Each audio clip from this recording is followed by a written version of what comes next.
तो हेलो बच्चों, कैसे हो आप लोग। आई होप कि आप सब लोग अच्छे होंगे, स्वस्थ होंगे। So welcome to my channel P for physics. इस चैनल पे मिलेगी आपको फिजिक्स से रिलेटेड हर एक प्रॉब्लम का एक यूनिक और बहुत जेन्युइन सॉल्यूशन, जिससे आप फिजिक्स में बहुत अच्छे मार्क्स स्कोर कर पाए और साथ में फिजिक्स की लैंग्वेज को इजीली समझ पाए।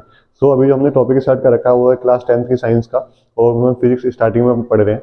तो इसमें हमने क्या होता है अभी तक पढ़ा इस वाले चैप्टर में इलेक्ट्रिसिटी में, कि हमने करंट क्या होता है, वोल्टेज क्या होता है, फिर हमने रेजिस्टेंस के बारे में पढ़ा, हमने पोटेंशियल डिफरेंस के बारे में पढ़ा, हमने ओम्स लॉ के बारे में पढ़ा। ओम्स लॉ हर साल बहुत इंपॉर्टेंट टॉपिक ही रहता है, क्योंकि it is a connection between current, voltage and resistance, तो इसलिए वो बहुत इंपॉर्टेंट टॉपिक है। ठीक है, फिर उसके बाद हम जो आज टॉपिक पढ़ने वाले हैं ये भी अपना अच्छा खासा इंपॉर्टेंट वेटेज रखता है बोर्ड के एग्जाम के लिए, और ये क्या है, कॉम्बिनेशन ऑफ रेजिस्टेंस। मैंने आपको बताया था रेजिस्टेंस एक ऐसी चीज होती है जो करंट के फ्लो को रोकती है। करंट के फ्लो को कैसे रोकती है, वो चार्ज को एक बहुत बड़ा पाथ अपने अंदर दे देती है कि भाई तुम इस वाले पाथ से चलो, इस वाले पाथ से चलो, तो वो चार्ज के मोशन को स्लो कर देती है। और जब कोई भी चार्ज का मोशन स्लो होता है तो उसके हिसाब से क्या होता है, करंट आराम से चलेगा और वहां क्या मिल जाएगा हमें, रेजिस्टेंस। रेजिस्टेंस किसी भी मेटल की खुद की प्रॉपर्टी होती है। तो आज हम ये पढ़ेंगे, मान लो हमारे पास एक रेजिस्टेंस है, दूसरा रेजिस्टेंस है, उसको हम किस तरीके से लगाएं एक दूसरे के साथ जिससे हमारा रेजिस्टेंस बढ़ जाए और रेजिस्टेंस क्या हो जाए, कम हो जाए। हम सेम रेजिस्टेंस, सेम आदमी है, सेम आदमी जब अपने वो बोलते हैं ना कि संगत का असर सबसे ज्यादा पड़ता है अपने दोस्तों के, जो आपके दोस्त होंगे उनकी संगत का असर सबसे ज्यादा आपके ऊपर ही पड़ेगा। तो सेम केस रेजिस्टेंस के साथ भी है। जब तीन रेजिस्टेंस अच्छी संगत में होंगे तो अपना रेजिस्टेंस कम कर लेंगे, जब तीन रेजिस्टेंस गलत संगत में होंगे तो वो अपना रेजिस्टेंस बढ़ा लेंगे। तो अब देखो हम कैसे पढ़ेंगे चीज को। हमारे पास पता है कॉम्बिनेशन क्या होता है, सीरीज और पैरेलल का होता है। अभी सीरीज और पैरेलल का मतलब क्या होता है, मान लीजिए आप और आपका भाई जा रहे हैं और आप एक घर में एंटर कर गए, आपको एक दरवाजा मिला, आप दोनों दरवाजे के अंदर चले गए। आपको दोबारा से एक दरवाजा मिला, आप दोबारा से दरवाजे के अंदर चले गए। आपको दोबारा एक दरवाजा मिला, आप दोनों दोबारा दरवाजे के अंदर चले गए। तो अब देखो, अब अगले वाला केस क्या है, आप और आपका भाई जा रहे हैं, आपको एक दरवाजा मिला, आप दोनों एंटर कर गए उसके अंदर, फिर आपको दो दरवाजे मिले।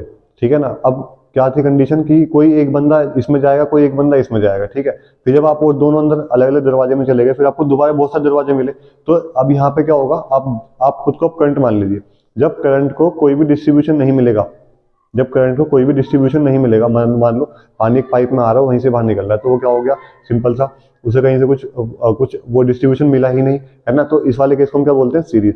तो कहने का मतलब जब कभी भी करंट बिना डिस्ट्रीब्यूशन के किसी भी पार्ट में से फ्लो हो जाता है, उसको हम क्या बोलते हैं, सीरीज कॉम्बिनेशन। क्या बोलते हैं, सीरीज कॉम्बिनेशन। तो जब कभी सीरीज कॉम्बिनेशन होगा तो करंट हर जगह सेम ही तो रहेगा भाई। जो करंट यहाँ पे चलेगा वही करंट पार होकर कहाँ चला जाएगा, यहाँ चला जाएगा, और वही करंट पार होकर कहाँ चला जाएगा, यहाँ चला जाएगा। ठीक है, लेकिन फिर हमने, आपको याद हो कि हमने एक न्यूमेरिकल भी करा था वोल्टेज वाला, कि जब हम रेजिस्टेंस की वैल्यू बदल लेते और करंट की वैल्यू सेम दे देते तो वोल्टेज अलग अलग आ रहा था, है ना। फिर वोल्टेज की वैल्यू बदल लेते तो करंट अलग अलग आ रहा था। तो कहने का मतलब अगर करंट भले ही यहाँ सेम है पर R1 R2 R3 तो है, तो यहाँ पे कितना वोल्टेज होगा, V1, यहाँ कितना वोल्टेज होगा, V2, यहाँ कितना वोल्टेज होगा, V3। तो हमें यहाँ पे कंक्लूजन निकालना है अपना क्या, कि जब हम कभी भी सीरीज कॉम्बिनेशन करते हैं तो उसमें वोल्टेज क्या आता है, डिफरेंट, और करंट क्या आता है, सेम। करंट सेम क्यों आता है, क्योंकि सीरीज का मतलब होता है एक दूसरे से जुड़े रहना। भाई करंट आया, उसको कहीं डिस्ट्रीब्यूशन मिला ही नहीं, वो दोबारा से निकल गया, वो भी दोबारा से निकल गया। तो इस तरीके से हमने क्या पढ़ लिया कि हमारा सीरीज कॉम्बिनेशन क्या होता है।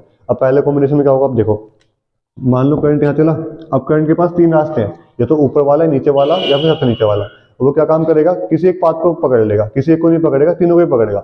अपना कुछ हिस्सा R1 को दे देगा, कुछ हिस्सा R2 को दे देगा, कुछ हिस्सा R3 को दे देगा। जब कभी भी करंट ये वाला बिहेवियर शो करेगा, अपने मतलब अपने आप को बांट देगा, तो वो हमेशा किस में काउंट होगा, पैरेलल कॉम्बिनेशन में। तो इसमें क्या होगा, यहाँ पे हम क्या मान लेते हैं, I1, यहाँ हम क्या मान लेते हैं, I2, यहाँ हम क्या मान लेते हैं, I3। पैरेलल कॉम्बिनेशन की खास बात होती है क्या, कि उसका वोल्टेज हमेशा सेम होता है, वोल्टेज इज सेम। ठीक है ना। हर एक रेजिस्टेंस के अराउंड वोल्टेज क्या होगा, सेम। अगर इसका वोल्टेज 10 वोल्ट है तो इसका भी ऑटोमेटिक क्या होगा, 10 वोल्ट, इसका भी क्या होगा, 10 वोल्ट। ये खासियत किसकी होती है, पैरेलल कॉम्बिनेशन की। तो आपको पैरेलल में क्या रखना है, इन case of parallel combination potential, है ना, पोटेंशियल या फिर वोल्टेज इज सेम। और इन केस ऑफ सीरीज, सी से सीरीज ऐसे याद कर लो और सी से करंट याद कर लो। In case of series combination current is same.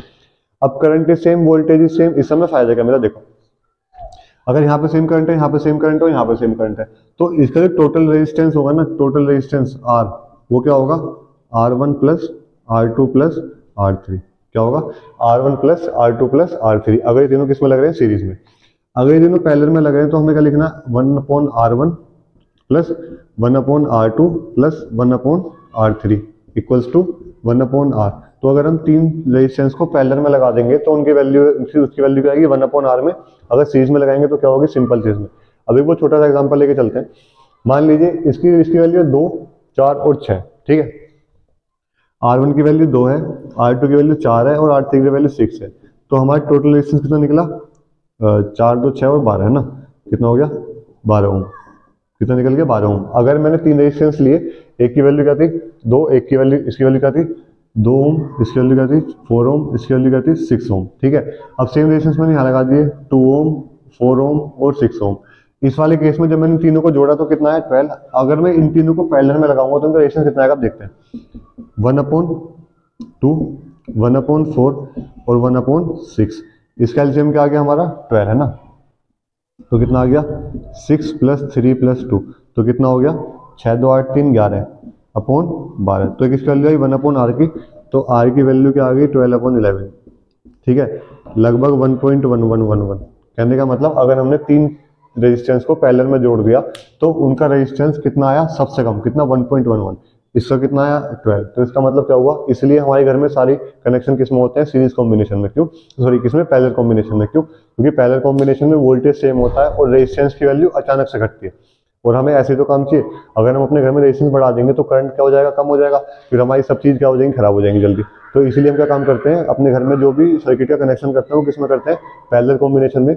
ऐसा करने से हमें क्या फायदा होता है कि अगर हम पैरेलल कॉम्बिनेशन कर देंगे तो वोल्टेज हर जगह सेम रहेगा, जिसकी वजह से रेजिस्टेंस की वैल्यू, टोटल रेजिस्टेंस की वैल्यू क्या हो जाएगी घट जाएगी।